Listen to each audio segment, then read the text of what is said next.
Festat i kemi bashk.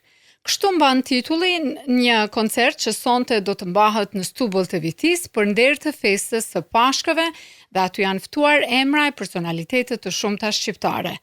Është një ngjarje veçantë kulturore e shpirtërore ku muzika dhe besimi e sidomos shpirti shqiptar bashkohet në një festë të përbashkët, si një vlerë shumë unike që kemi ne shqiptarët. Është festa e ringjalljes që besimtarët e krishterë e shënojnë si ditën e ringjalljes së Jezu Krishtit. Kjo fest lëviz pak ditë, por mbahet në të njëjtën periudhë të vitit. Pashkët llogaritën në bazë të fazave të hënës dhe ardhjes së pranverës. Kemi ftuar të bisedojmë për këtë koncert dhe për këtë fest Nikol Lukajn, i cili ka ardhur nga Stublla dhe është koordinatori i kësaj ngjarje. Nikol, mirë se erdhe. Faleminderit shumë, është kënaqësi. Përshëndetje. Gëzuar Pashkët, për shumë mot Pashkët, a me shnet Pashkët, ç'është thoni? Po, gëzuar Pashkët me shëndet, për shumë mot, pra janë terme që përdoren. Që përdoren në të gjitha. Faleminderit shumë. Dhe më vjen shumë mirë që jemi sot në këtë fest bashk. Ç'është keni menduar koncertin? Është pra për herë të parë këtë vit në Stubull, pra do të mbahet një koncert klasik, ashtu siç e prezantove edhe ti. Kemi menduar që festën së Pashkëve këtë vit ja bashkangjesim këtë vlerë të shtuar të artit dhe të kulturës, duke parë se vazhdimisht Kisha Katolike, pra në periudhën e dekadën e shekuj, përpas që i kremton festat, pra e ka dhe elementin artistik. Dhe këtë element po dojmë me vazhdu edhe në kishën tonë në fshatin Stubull, në Stubullën e shkollës së parë shqipe, ku kem kënaqësinë këtë vit që të vinë artist nga gjitha trojet shqiptare, artist me emra shumë të mëdhej, dhe ashtu siç është edhe titulli i festivalit, i koncertit, pra festat i kemi bashkë, kemi menduar që të gjithë populli jonë shqiptar të bashkohemi në një festë të përbashkët të Pashkëve, e cila pra është fest edhe e ringjalljes, pra që të ringjallemi në kulturë, në jetë, në dashamirësi me njëri tjetrin. Me shumë mesazh për cilët pastaj këto, një ringjallje në shumë dimensione. Në shumë dimensione. Pra, kjo është edhe qëllimi jonë që të jemi të gjithë së bashku, pa dallim feje, pa dallim moshe, pa dallim ndoshta edhe gjuhë, pra të gjithë ata musafirë që do të vinë, pra që të ndihen si një në shtëpinë tonë të përbashkët. Ndërkohë që festa Pashkës nis që ditën e Ajtë me meshën e Ajtës së Madhe, pastaj vazhdon me aktivitetet e tjera, edhe kurorzohet me meshën e sotme të së dielës, mesha kryesore është. Po, faktikisht është tradici pashkvor. Pra, në Kishën Katolike krejt java e fundit, sepse janë 7 javë pregaditje. Po java e fundit quhet java e madhe, ndërsa me të njëjtën e madhe, pra fillon tradici pashkvor ku Krishti ka themeluar 2 elemente shumë të rëndësishme në Kishën Katolike, pra e ka themelu meshtarinë edhe Eukaristinë. Pra të njëjtën gjë bën e vazhdon me bën Kisha Katolike me të njëjtën e madhe ku edhe në darkë kremtohet mesha ku prifti edhe i fton 12 apostujt në shenjë simbolike dhe ju lanë këmbët atynve. Pra është simbolika e njëjtë që vazhdon që 2000 sa vite, pra të ruhet në Kishën Katolike. Pastaj vazhdon me njëre premtja madhe, ku kujtohet mundimet e Krishtit, vdekja, pra në mal Kalvarit, kur Krishtin e kryqëzojnë, dhe e premtja dhe shtunja janë 2 ditë që edhe nuk kremtohet meshë në Kishën Katolike. Pra është një mënyrë në zi Kisha Katolike, pasi që e përkujton vdekjen e Krishtit, dhe me vigjiljen e Pashkëve, pra me ditën e djeshme, pra Kisha hyn në kremtim solem të festës së Pashkëve, që i bie dita diel, që është festa kryesore. Pra festa e Pashkëve është edhe festa kryesore e Kishës Katolike, festa më e madhe që ka Kisha Katolike. Pra, duke i parë të gjithë këto elemente, ne si komunitet, pra jemi mundu që vazhdimisht të kontribojmë përpos në vlera fetare, edhe vlera tona të përbashka artistike, kulturore, kombëtare. Që me ja bashku kësaj festës së madhe, sepse ka një arsye njeriu të bëjë një festë në ditë të tilla të veçanta. Nikol, çka ka thuni për Pashkë?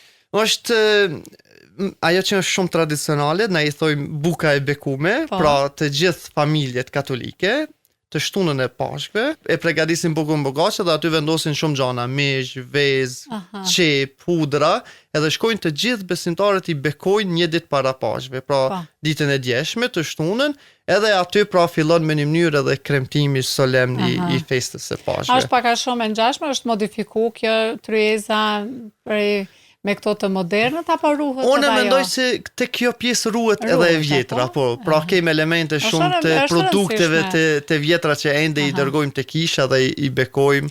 Ato vezët me ngjyra që bëhen në Pashkë i gëzojnë krejt fëmijët. Mbaj mend kur kemi qenë të vegjël, në shkollë na binin shokët që kishin Pashkët në shtëpi, edhe ne gëzoshim shumë, habiteshim me dizajnin që bëhet, i bën dikush me ne faktikisht i bëjmë gjithë të shtëpia ato. Një ditë dy para Pashkve, i përgatisim me shumë dashni, me shumë kujdes, po sidomos fëmijët.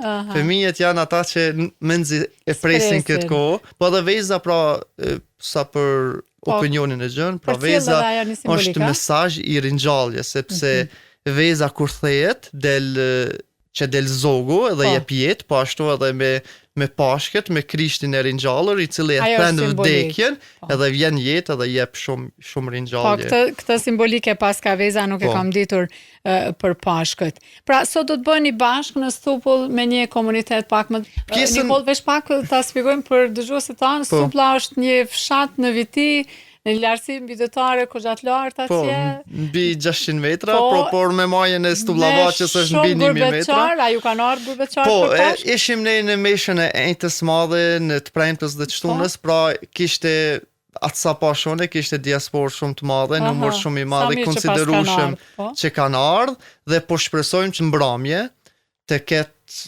pjesëmarrës të mjaftueshëm, pra po shpresojmë që kisha të jetë përplot dhe vërtet ta ndjejmë atë festën, atë gëzimin e përbashkët edhe atë ndjenjen shpirtërore që ta ndajmë. Ka pëlqyer takimet të Domikelit në Stupull që i mbani çdo vit në Vjesht, aty kishte një atmosferë, një ambient të jashtëzakonshëm për takime të tilla.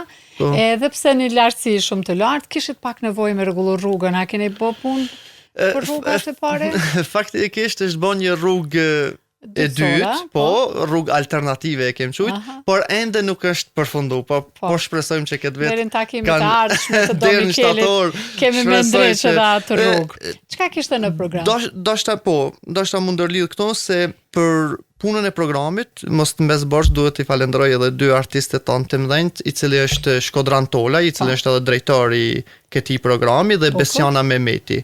Pra ata janë pak a shumë personat të cilët e kanë përgatitur gjithë këtë mbrëmje në aspektin e performancës. Pra ashtu siç e përmendet edhe ju, në skenë do të ngjiten emra të njohur si Besjana Mehmeti, Mariana Leka, Rudina Ciko dhe Kori Besa nga Gjakova. Po ashtu, i ftuar nderi do të jetë një figurë e madhe shqiptare, Xhani Ciko, i cili do vjen nga Shqipëria për të na nderuar. Sa i mirë profesor Xhani Ciko, është një ndër personalitetet të rralla që kemi.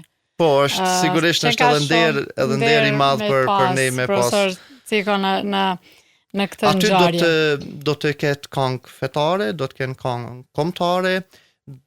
Pastaj Kori Besa do të bëj një prezantim shumë të bukur me këngë të tyre si hyrje.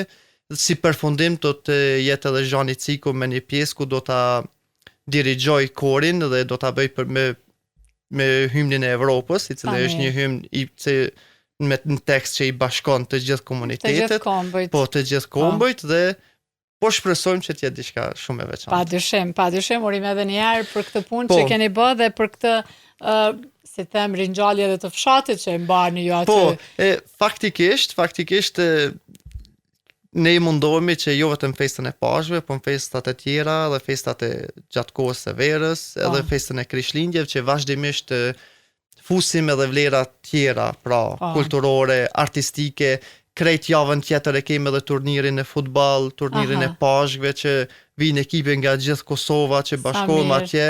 Pra mundohemi që edhe pse ndoshta nga besimi nuk besojmë të gjithë njëjtë, po nga gjaki, nga gjua jemi të gjithë një dhe pse jo edhe mos të festojmë gjithmonë së bashku. Jeni shembull Nikol, po më pëlqen kjo çështje. Faleminderit për kohën tënde, Po, unë për fund kisha pas dëshirë me i bë disa falënderime nëse është e mundur dhe edhe jo, pse jo në fund edhe t'ju uroj gjithëve Pashket. Pra, dua të falenderoj gjithë ata që na ndihmuan, në mënyrë të veçantë Shkodran Tolaj edhe Besiana Mehmeti, ashtu siç e ceka më herët, po ashtu edhe familitarin Don Fatmirin, i cili është një bashkëpunues shumë i madh dhe nga dita e parë që e kem pas si ide se kjo ide ka lind në fakt nga Besiana Mehmeti, por e ka pranuar me shumë kënaqësi dhe nga dita e parë e kem pas një bashkëpunim shumë të mirë deri në realizimin e kësaj mbrëmje.